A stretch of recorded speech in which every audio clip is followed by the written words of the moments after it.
Okay, सो कल हमने last में बर्नौलीज प्रिंसिपल और से Bernoulli's theorem and application of Bernoulli theorem ये डिस्कस किया था, राइट? पता है ना? ओके, सारी की सारी एप्लीकेशंस हमने डिस्कस की थी। नाउ अब हमें आगे डिस्कस करना है टॉरिसेलीज लॉ। क्या डिस्कस करना है? टॉरिसेलीज लॉ। तो टॉरिसेली साइंटिस्ट का नाम है। तो ये लॉ के अकॉर्डिंगली, मतलब ये जो लॉ है उससे हमें तीन मेजर प्रॉपर्टी और से तीन मेजर से फंडामेंटल प्रॉपर्टी के बारे में पता चलता है। क्या क्या प्रॉपर्टी के बारे में पता चलता है? जैसे कैसे समझो कि कोई एक कंटेनर में फ्लूइड भरा हुआ है, वो कंटेनर में जो फ्लूइड भरा हुआ है वहां पर एक होल है और वो होल में से पानी निकल रहा है। ये हमारा सिनेरियो है। क्या है? हमारा कंटेनर है, कंटेनर में कोई भी हाइट पर होल है और वो होल में से पानी निकल रहा है। That's it. इतनी सिचुएशंस है।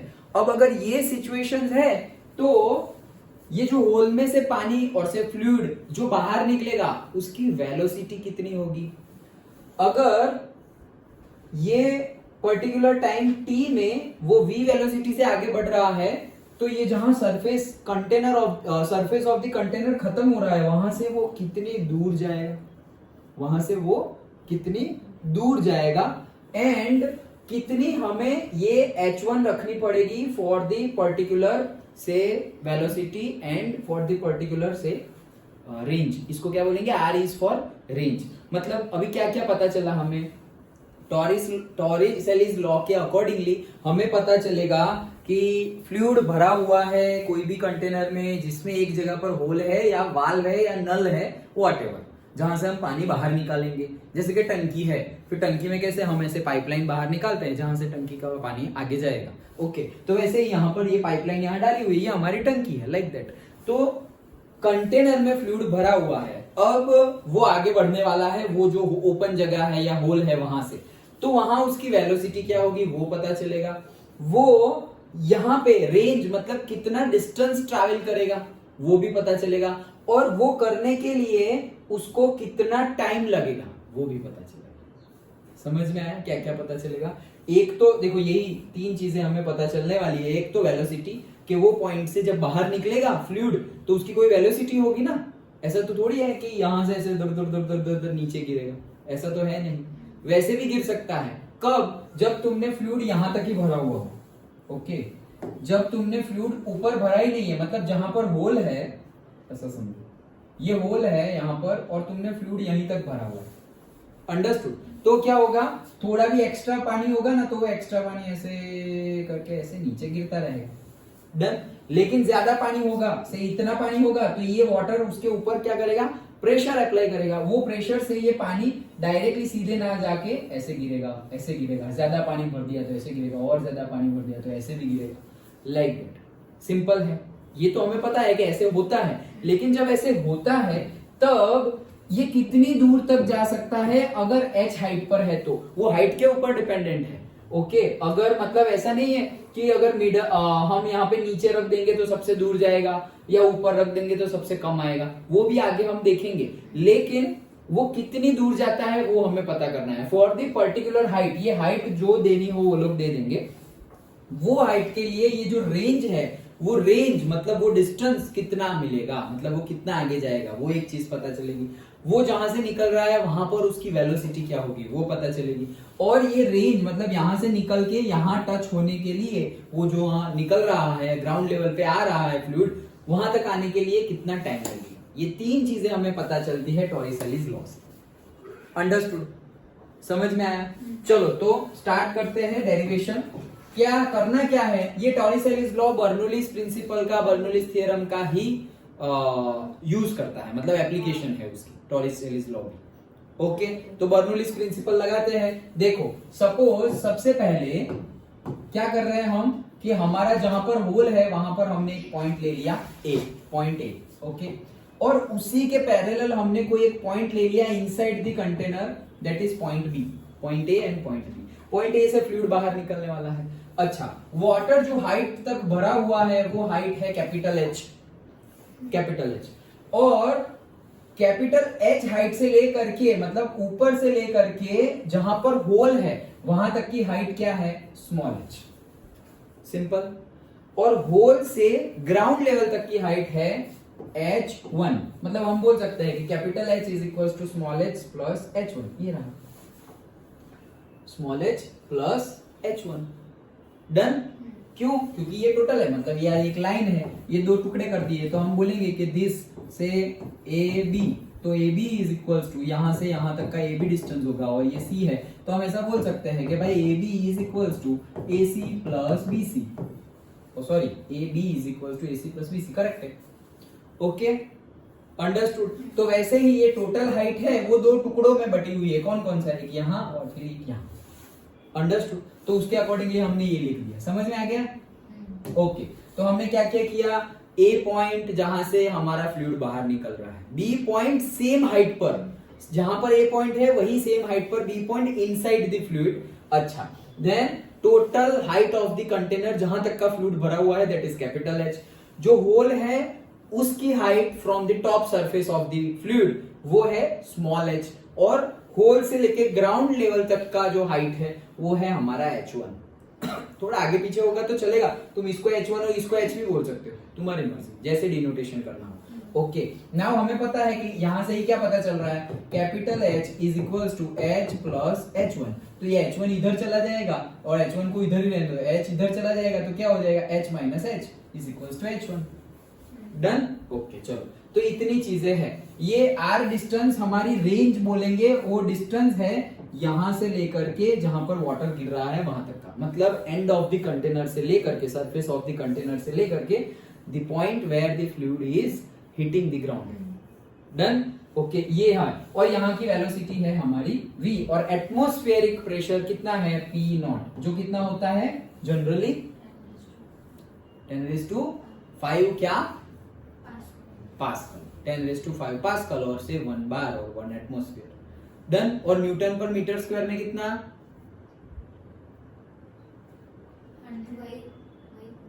100, वही, ये ऐसे भूल मत जाओ,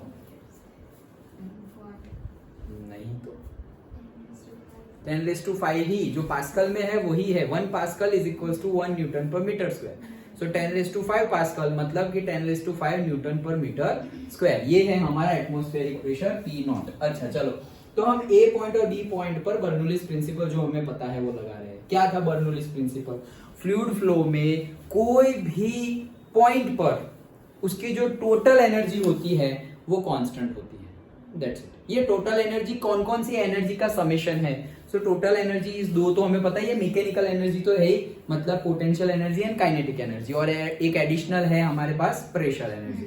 तो प्रेशर हेड, काइनेटिक और से velocity head and potential head, 3 head है और 3 एनर्जी है। अच्छा, उसका कांस्टेंट होगा। चलो अब देखो, ए पॉइंट और बी पॉइंट सेम हाइट पर है, ए पॉइंट और बी पॉइंट सेम हाइट पर है, तो पोटेंशियल हेड तो दोनों का सेम ही होगा।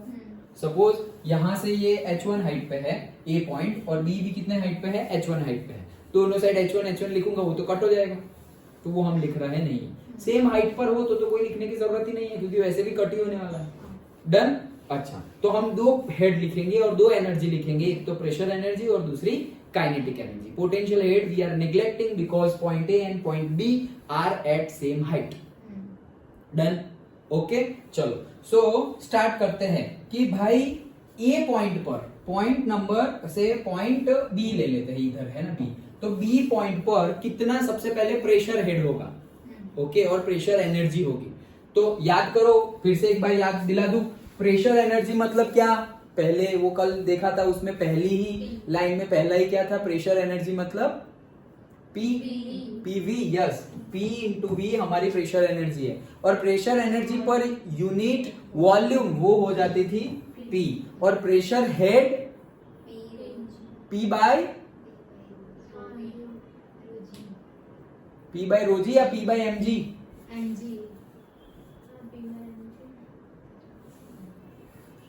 भूल गए, रो जी एक्चुअली मिलता था mg करके, मतलब तुम्हारी ये जो प्रेशर एनर्जी है उसको डिवाइड बाय mg करके मिलता था। तो ये m बाई वी क्या है, रो है, तो p is equal p by rho g, m by V क्या हो गया, रो हो गया, that's why rho g, otherwise mg ही था। प्रेशर एनर्जी बाय उसका वेट mg तब आता था p बाय रो जी। याद आ गया, याद आ गया ना, कल ही पढ़े थे। हाँ, सो p बाय रो जी हमारा क्या है, प्रेशर हेड। डन। अच्छा, तो प्रेशर हेड हमारा आ गया p बाय रो जी। और अगर हम pressure energy per unit volume निकाले, ये सेकंड वन, ये फर्स्ट वन था, ये सेकंड वन था और ये थर्ड वन था, कल डिस्कस किया था। उसमें पहला क्या था, ये जो कल हमने डिस्कस किया था वो वीडियो अपलोड किया है। तो ये पता नहीं किसी ने ऐसे कमेंट किया कि वाह सर आप तो आइंस्टाइन के भी बाप निकले ऐसे पता नहीं कौन था अभी अभी थोड़े टाइम पहले। अच्छा चलो, सो हमने तीन चीजें डिस्कस की थी। Okay, pressure energy per unit volume और प्रेशर हेड। तो हम ले रहे हैं pressure energy per unit volume. तो pressure energy per unit volume, तो यहां पर से कितना प्रेशर होगा, यहां पर टोटल प्रेशर कितना होगा वो हम ले रहे हैं। तीनों में से कोई भी फॉर्म लो, सही है, वो तो हमने कल भी डिस्कस किया था। तीनों में से कोई भी फॉर्म ले लो बर्नौलीज प्रिंसिपल का, वो तो सेटिस्फाई होगा ही। ओके चलो, यहां पर सबसे पहले हम प्रेशर कैलकुलेट करते हैं। तो बी पॉइंट पर प्रेशर कितना होगा, तो बी पॉइंट पर गेज प्रेशर होगा। तो गेज प्रेशर का फॉर्मूला क्या है, रो जी एच। याद आया, याद आ गया ना, गेज प्रेशर का फॉर्मूला है रो जी एच। लेकिन यहाँ का गेज प्रेशर रो जी एच, लेकिन उसके ऊपर तो हमारा पी नॉट लग रहा है। रो जी एच तो इतना ड्यू टू द फ्लूइड मिलेगा, वो रो जी एच है, लेकिन उसके ऊपर एटमॉस्फेयर भी तो है। तो बी पॉइंट पर टोटल प्रेशर कितना हो गया, P naught plus rho ji h at B. कहां पर, एट बी। डन। ओके, अब वही अभी देखो यहां पर तो बी पॉइंट पर तो स्टैटिक है, यहां पर फ्लूइड मूव हो रहा नहीं है, तो यहां पर तो खत्म, प्रेशर हेड ही आएगा, काइनेटिक हेड आएगा नहीं। क्यों नहीं आएगा, नहीं आएगा ना, तो वहां कहां मूव हो रहा है, सिंपल। आगे हमारा पॉइंट ले लिया ए, तो एट पॉइंट ए निकालें। तो अब देखो एट पॉइंट ए, ये जो फ्लूइड था बी पॉइंट के ऊपर वो तो यहां पर नहीं है, अब वो नहीं है, मतलब गेज प्रेशर नहीं आएगा। गेज प्रेशर नहीं आएगा तो कौन सा प्रेशर आएगा, एटमॉस्फेरिक प्रेशर तो है ही, एटमॉस्फेरिक प्रेशर तो होगा ही। तो पी नॉट प्लस यहां पर आ जाएगा हमारा क्या, kinetic energy per unit volume. Done. तो क्या थी हमारी काइनेटिक एनर्जी, हमारी काइनेटिक एनर्जी थी हाफ एम वी स्क्वायर, और पर यूनिट वॉल्यूम अगर हमें निकालना है तो डिवाइडेड बाय वी करेंगे, तो ये m बाई वी क्या हो गया, रो, तो half rho we square. Done, ये वॉल्यूम है और ये वेलोसिटी है। डन। ओके, तो मिल गया हमें हाफ रो वी स्क्वायर। तो समझ में आया हमने क्या किया, हमने पॉइंट ए और पॉइंट बी पे बर्नौलीज प्रिंसिपल अप्लाई किया। बर्नौलीज प्रिंसिपल अप्लाई करने के लिए सबसे पहले थ्री टर्म्स हमें देखनी है, थ्री एनर्जी टर्म है। कौन कौन सी, pressure energy, potential energy and kinetic energy. अच्छा, पोटेंशियल एनर्जी को हम निग्लेक्ट कर देंगे क्योंकि ए पॉइंट और बी पॉइंट सेम हाइट पर है। डन। अगर ग्राउंड लेवल पे ही दोनों पॉइंट हो तो निग्लेक्ट कर देंगे, अगर सेम हाइट पे हो तो भी हम निग्लेक्ट कर देंगे। एक जैसे कि कल हमने डिफरेंट एप्लीकेशंस देखी थी, तो जैसे कि वेंचुरी मीटर भी देखा था लास्ट में। ओके, तो एक जगह पर हाइट ज्यादा है और दूसरी जगह पर कम है, तो हमें लेना पड़ेगा क्या, पोटेंशियल हेड। अंडरस्टूड, अदरवाइज नहीं। वो लिखोगे तो भी कैंसल हो जाएगा। अगर तुम यहां पर लिखोगे सर पोटेंशियल हेड लिखो, तो पोटेंशियल हेड पर यूनिट वॉल्यूम, तो पोटेंशियल एनर्जी कितनी थी, mgh, और mgh divided by unit volume, so mgh divided by unit volume, तो ये क्या हो जाएगा, mgh divided by unit volume. तो mgh और m बाई v क्या हो गया, रो, तो ये क्या हो जाएगा, रो gh। ये क्या लिखा मैंने, पोटेंशियल हेड, लेकिन वहां पर भी लिखना पड़ेगा, तो वहां पर भी रो भी वही है, जी भी वही है और एच भी वही है। रो और जी तो वही होने वाले हैं, लेकिन एच डिफरेंट हो सकता है, लेकिन यहाँ पर तो ए और बी की एच भी वही है, तो यहाँ पर भी फिर से क्या आएगा, रो जी एच, तो बोथ साइड से कैंसल आउट हो जाएगा। सिंपल, लिखो ना लिखो कोई फर्क नहीं पड़ता। डन। तो पोटेंशियल हेड तो पहला ही गया, अब मैं रब कर दूं, बहुत ज्यादा हो गया है। अच्छा, तो ये सब तो याद आ गया ना, कल डिस्कस किया था।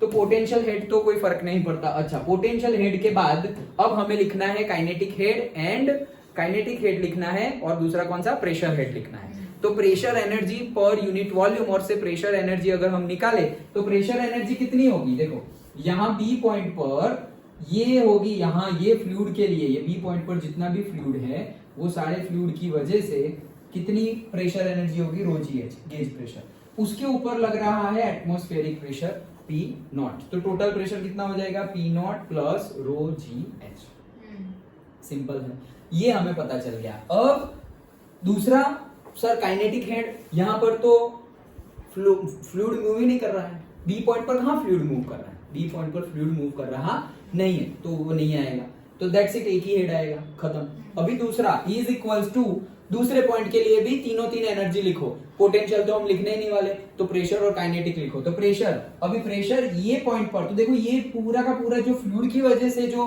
हेड था और जो प्रेशर थी रो जी एच, वो तो अब होगा नहीं क्योंकि उसके ऊपर फ्लूइड है ही नहीं। ये ए पॉइंट जस्ट बाहर है, यहाँ पर है, अंदर नहीं है, अंडरस्टूड। तो यहाँ पर फ्लूइड है ही नहीं तो रो जी एच लगेगा नहीं, तो डायरेक्टली ये जो पी नॉट है, पी एटमॉस्फेयर, वही लगेगा, तो वो लगा दिया। और हमारी kinetic energy per unit volume, तो half M V square divided by V, that is half rho we square.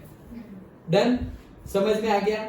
सो हमने क्या लिखा यहाँ पर, Bernoulli's principle for point A and point B, समझ में आ गया। कोई डाउट है क्या इसके बाद, तो बस अब सिंप्लीफाई करते जाना है, यही समझना था। डन, पक्का। चलो तो आगे बढ़ते हैं अब फटाफट। सो क्या करेंगे, देखो पी नॉट और पी नॉट बोथ साइड से कैंसल, फिर rho ji H is equal to half rho we square, so rho rho भी कैंसल, तो यहाँ पर बचा क्या, G H is equal to half V square, ये 2 इधर आ जाएगा तो 2gh is equal to we square, और v is equal to square root of 2gh, खत्म। डन, ये 2 यहां आ जाएगा तो 2gh is equal to we square, और फिर दोनों साइड स्क्वायर रूट ले लेंगे तो square root of 2gh is equal to v। डन, तो यहां पर मिल गई हमें वेलोसिटी, ये टॉरिसेली ने बताई थी। डन, अच्छा चलो वेलोसिटी तो मिल गई। नाउ अब ये यहां ऊपर से लेकर के नीचे आने तक कितना टाइम लेगा, ये फ्लूइड ऊपर से नीचे, मतलब वो जो होल है वहां से नीचे आने तक कितना टाइम लेगा। तो यहाँ पर हम हमारा जो इक्वेशन ऑफ मोशन जो हम यूज करते थे वही लगा रहे हैं, लेकिन हम वाई डायरेक्शन में गिन रहे हैं। क्यों, क्योंकि हमारी मोशन कौन सी डायरेक्शन में है, वाई डायरेक्शन में, फ्लूइड तो नीचे ही गिर रहा है, ओके, मेन तो भी नीचे ही गिर रहा है ना, तो वाई डायरेक्शन में। तो देखो इनिशियल वेलोसिटी, यहां पर इनिशियल वेलोसिटी कितनी होगी, 0, स्टार्टिंग पॉइंट पे तो 0 ही होगी, तो initial velocity in y direction कितनी हो गई, 0। Then say acceleration due to gravity in y direction which is g, and displacement in y direction, तो कितना, तुम नीचे y डायरेक्शन में कितना आए, ये h1 जितना नीचे आए, और क्या। डन, तो s is the displacement in the y direction, जो हम वो लगाते थे सारे के सारे 3 equation, s is equal to ut plus half at square, v square minus u square is equal to 2as, and से a इज इक्वल टू से u plus at, v is equal to u plus a, वो 3 लगाने हैं, okay. तो उसमें से कोई एक लगा देते हैं जिससे कि हमें t मिल जाए, तो फर्स्ट वाला ही लगाते हैं, कौन सा, s is equal to ut plus half at square, तो वो लगा दिया हमने, s is equal to ut plus half at square, सभी y डायरेक्शन के लिए लगाया है। सो sy कितना है, जितना यहाँ से होल से लेकर ग्राउंड तक की जो हाइट होगी वो, विच इज h1, तो हमने h1 लिख दिया। अभी टाइम तो हमें ढूंढना पड़ेगा, लेकिन यहाँ पर मल्टीप्लाइड बाय इनिशियल वेलोसिटी है, वो तो 0 है, तो ये पूरा का पूरा टर्म 0 हो गया। हाफ at स्क्वायर, तो हाफ ay जो है वो g है, और t स्क्वायर, तो फिर से अब वापस ये 2 यहाँ चला जाएगा तो ट्वाइस h1 हो जाएगा, g नीचे चला जाएगा तो twice h1 divided by g, square root निकालेंगे, यहाँ पे t स्क्वायर है तो स्क्वायर रूट निकालेंगे, तो फॉर्मूला आ गया twice h1 divided by g, खत्म। डन, समझ में आ गया। ये तो ऐसा है कि तुम याद ना रखो तो भी तुम फटाफट डिराइव कर सको, वैसे फॉर्मूला है, ओके। क्या कि टॉरिसेलीज लॉ में वेलोसिटी का फॉर्मूला क्या है, तो वो तो याद रह जाए, वैसा ही है, square root of twice gh, लेकिन डिराइव भी करना हो तो भी क्या करना है, पॉइंट ए और पॉइंट बी पे हमें लगाना है बर्नौलीज प्रिंसिपल। वैसे भी पोटेंशियल हेड तो लगाना नहीं है, तो सिर्फ प्रेशर हेड और काइनेटिक हेड लगाना है। अंदर का जो पॉइंट है उसके लिए काइनेटिक हेड नहीं लगाना है, क्योंकि वो मोशन में नहीं है, वो रेस्ट पे है, तो वहां पर सिर्फ प्रेशर हेड लगाना है। प्रेशर हेड होगा वहां पर rho ji H, gauge pressure, and total pressure लेना है, तो गेज प्रेशर है रो जी एच और एटमॉस्फेरिक प्रेशर है पी नॉट, तो पी नॉट प्लस रो जी एच, बात खत्म हो गई। दूसरे पॉइंट पर आओगे जहां से बाहर निकल रहा है, वहां पे प्रेशर हेड कितना होगा, तो वहां पर तो रो जी एच होगा नहीं क्योंकि उसके ऊपर फ्लूइड ही नहीं है, तो वहां पर होगा एटमॉस्फेरिक प्रेशर पी नॉट। अच्छा, और काइनेटिक हेड और kinetic energy per unit volume, तो वो half mv square divided by v, that is equal to half rho v square, that's it. अब सिंप्लीफाई कर लो, रो रो कट कर दो एंड ऑल, तो v is equal to square root of 2gh मिल जाएगा। फिर टाइम ढूंढना है हमें कि यहाँ वेलोसिटी तो मिल गई कि भाई ये वेलोसिटी से फ्लूइड बाहर निकल रहा है, लेकिन यहाँ नीचे इतना डिस्टेंस ट्रैवल करने के लिए बाहर तो निकला, लेकिन उसको तो नीचे गिरना है ना, नीचे ही गिरेगा ना, ऐसे बंदूक के जैसे सीधे सीधे थोड़ी जाएगा, बुलेट के जैसे नीचे ही गिरेगा। तो नीचे जब गिरेगा तो वो कितने टाइम में गिरेगा, कितने टाइम में गिरेगा, तो उसके लिए हमारे पास 3 इक्वेशंस ऑफ मोशन है, उसमें से कोई भी लगा दो जिसमें कि हमें क्या मिले, हमें टाइम मिले। तो देखो पहला तो है v is equal to U plus A T. Okay, तो हमारे पास v है और u नहीं है और ए टी है, डन। तो वो भी लगा सकते हो, वो भी लगा दोगे, देखो वो लगा दे क्या, v इज इक्वल टू से u प्लस ए टी।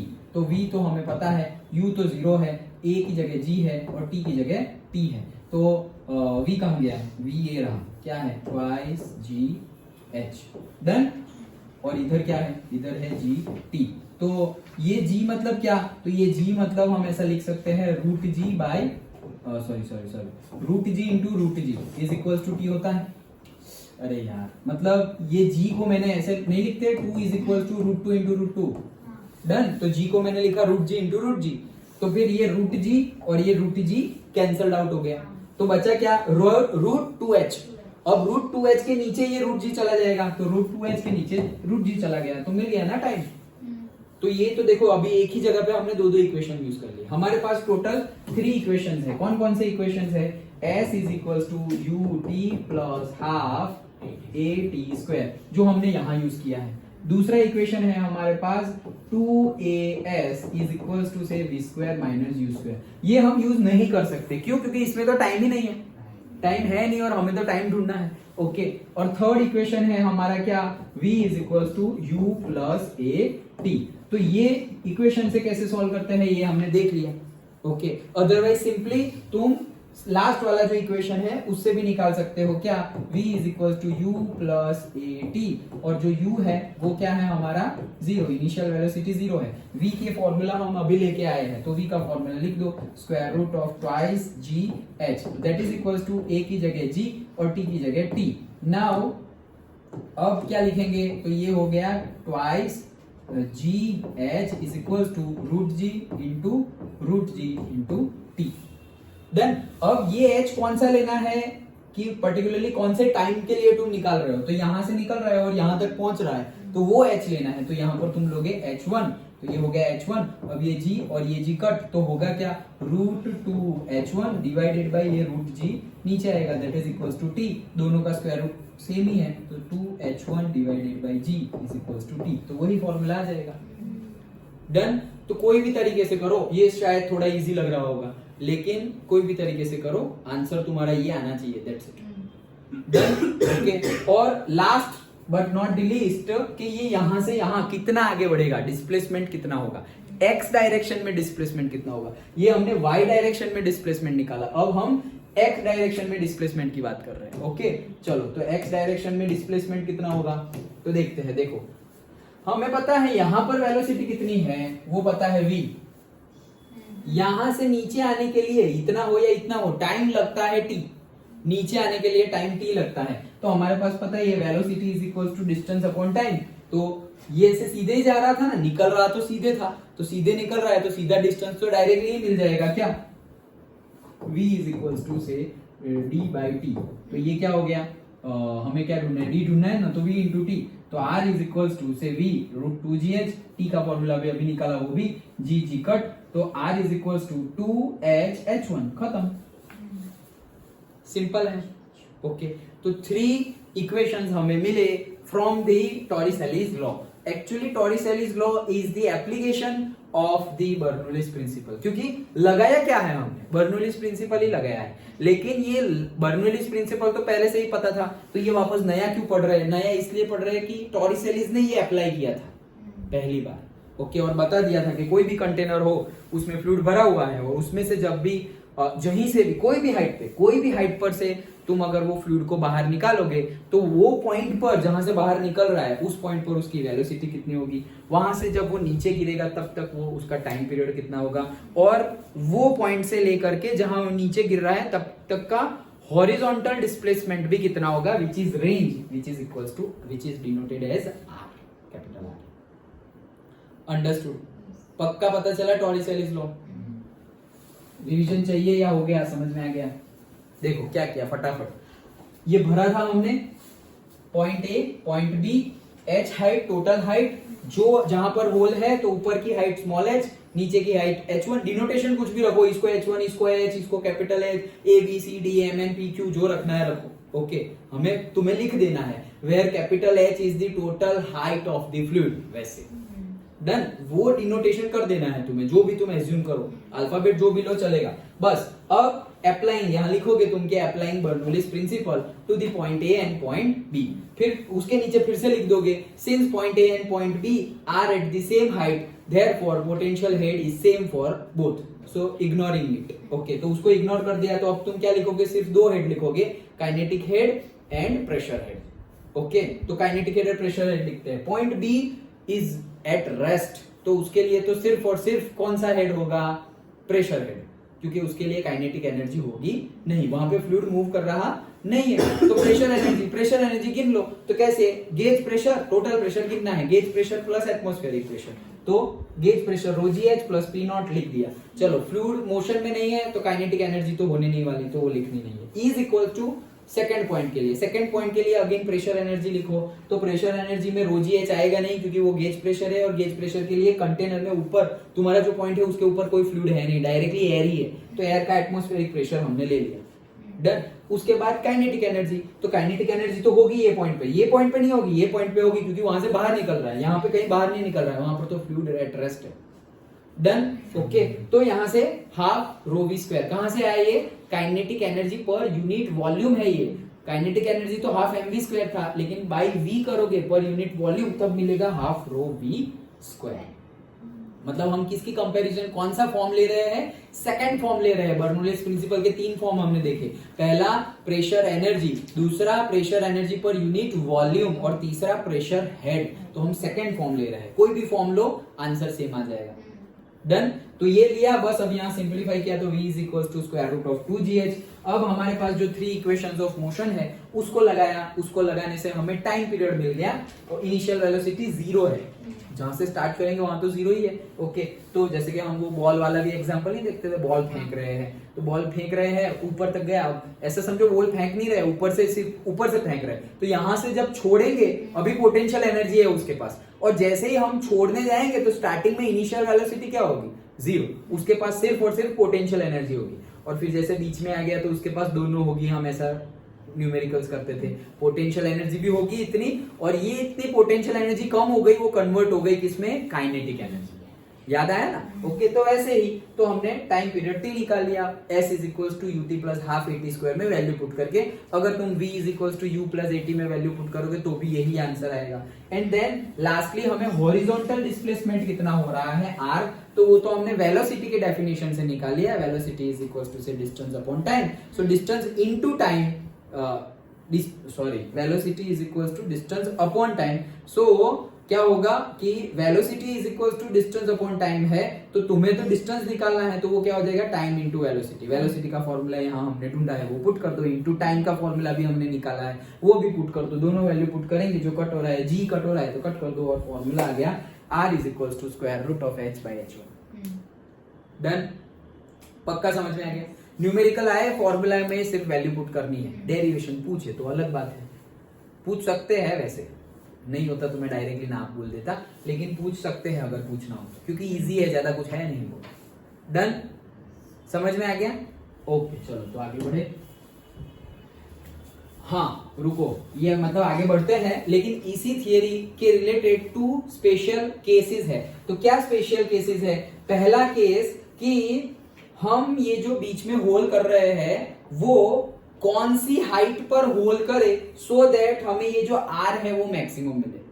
फिर से ये जो रेंज है वो मैक्सिमम मिले, मतलब यहां से सबसे दूर जाना चाहिए, वो यहां तक गया। ओके, तो कौन सी हाइट पे होल करेंगे तो सबसे दूर जाएगा? तो ये ट्रायल एंड एरर से, ऑब्जर्वेशन से निकाला हुआ रिजल्ट है, एक्सपेरिमेंट करके निकाला हुआ रिजल्ट है।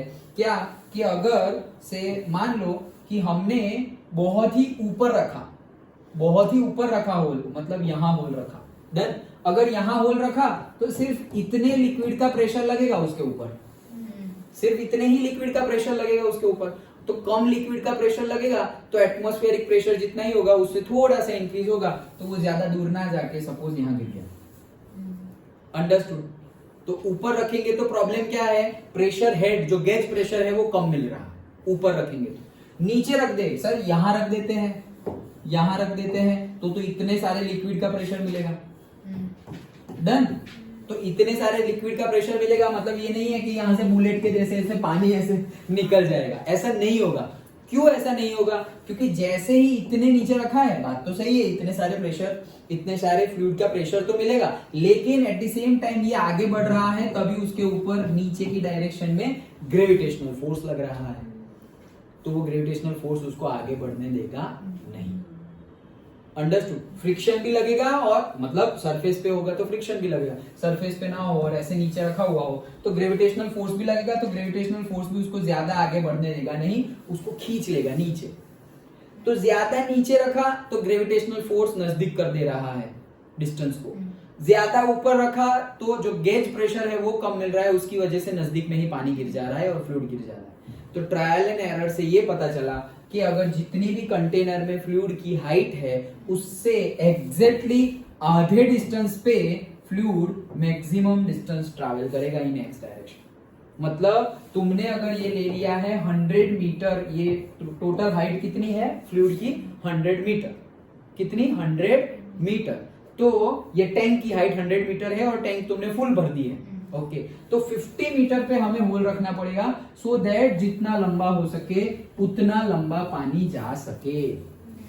तो उसके हिसाब से फिर हमें टैंक को डिजाइन करना होता है, नहीं तो फिर जैसे कि हमारे वाटर टैंक, जैसे कि सब जगह पानी आ रहा है, तो देखो झाड़ेश्वर में एक वाटर टैंक है, ज्योति नगर पे एक वाटर टैंक है, बड़ी बड़ी, तुम्हें ऐसे अभी तो कलर कर दिया, नहीं तो उसके ऊपर लिखा हुआ होता था 10 लाख क्यूबिक मीटर क्यूब, ऐसा सब कुछ लिखा हुआ था उसके वॉल्यूम के साथ कि इतना ज्यादा पानी अंदर भरा हुआ।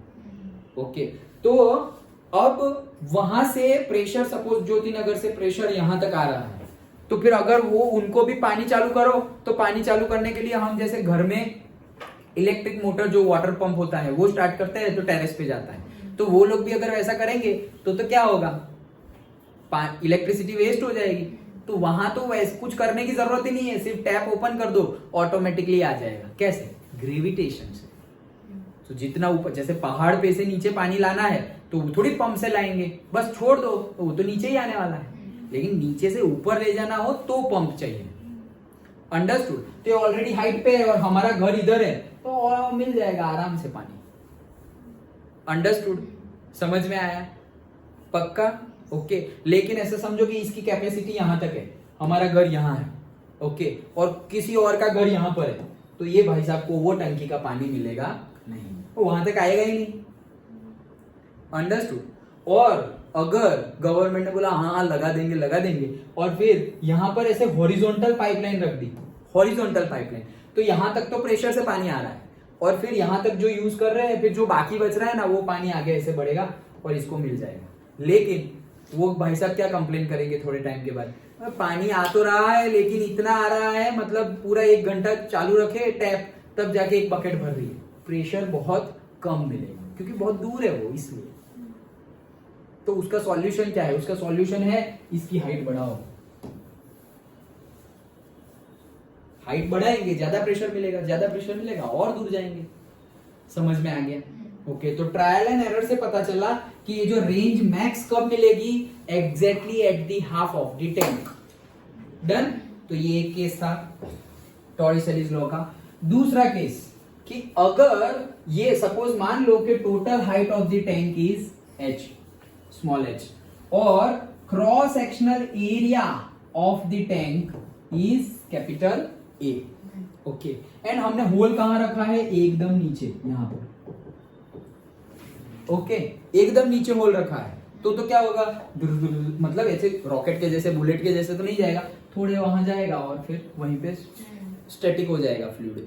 अच्छा, तो यहाँ पे हम बोल क्या रहे हैं कि ये जो हमने होल रखा हुआ है उसका एरिया कितना है, ए नॉट, होल का एरिया। देखो ये भी सर्कुलर है, ये होल भी होगा तो सर्कुलर ही। डन, दोनों के दोनों सर्कुलर एरिया है। अंडरस्टूड। सर्कुलर एरिया मतलब सर्कल का एरिया। सर्कल का एरिया क्या होता है, pi R square. Yes, okay. So ये है ए और ये है ए नॉट। तो क्वेश्चन क्या पूछा जाता है कि ये टंकी खत्म होने में कितना टाइम लगेगा।